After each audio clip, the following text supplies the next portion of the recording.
Every year, the biggest human migration happens in China when hundreds of millions of people travel home for the Spring Festival or Chinese New Year. It's a huge holiday like Thanksgiving, Eid, and Hanukkah. 2020 was set to be no different. In fact, in January, we posted a preview to the Spring Festival, not knowing that 60 million people in and around Wuhan were about to go into a 76-day lockdown. For the first time in living memory, there was no major Chinese New Year celebration because at that point, not moving was the best way to stop the outbreak in its tracks. Steered by science, there's been no second wave in China since then, and local infections are close to zero. Apart from the Spring Festival, the other big holiday in China is Golden Week every October, and because of this year's significance, it was being closely watched.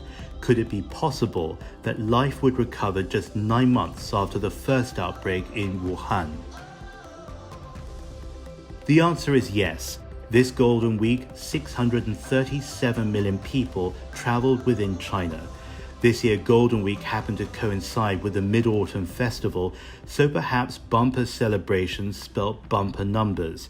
Because even though those 637 million people were slightly down on last year's 782 million, it was a clear indicator that a turnaround was underway.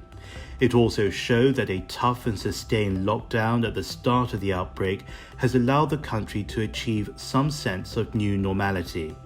It was a big boon for spending, with almost $70 billion changing hands in 8 days, from retail to restaurants and travel to tourism.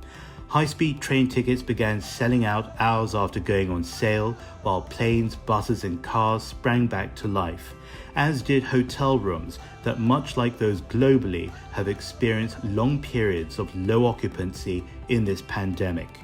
Landmarks like the Forbidden City, home of the emperors in Beijing, and the Longmen Grottos, world-class examples of Chinese Buddhist art in Henan, were both filled with tourists. Huge movements of people trailed along the route of the Great Wall of China. Here's what else happened in just 8 days. Major tourist sites posted a recovery of 99.7%. Box office sales were $600 million, the second highest in Chinese cinema history, and trains carried at least 10 million passengers a day on 8 straight days. This was as much an atypical Golden Week as it was a typical one. Even Hubei, the province where Wuhan is located, saw 52 million visitors, signaling that the tragedy it witnessed this year, while never to be forgotten, has turned a page. The Edelman Trust Barometer said amongst all countries it surveyed, the Chinese expressed the highest priority for government to save as many lives as possible, even at cost to the economy. But as we've seen around the world, these go hand in hand. Following through on public health measures in a pandemic protects lives first and ends up protecting economies too.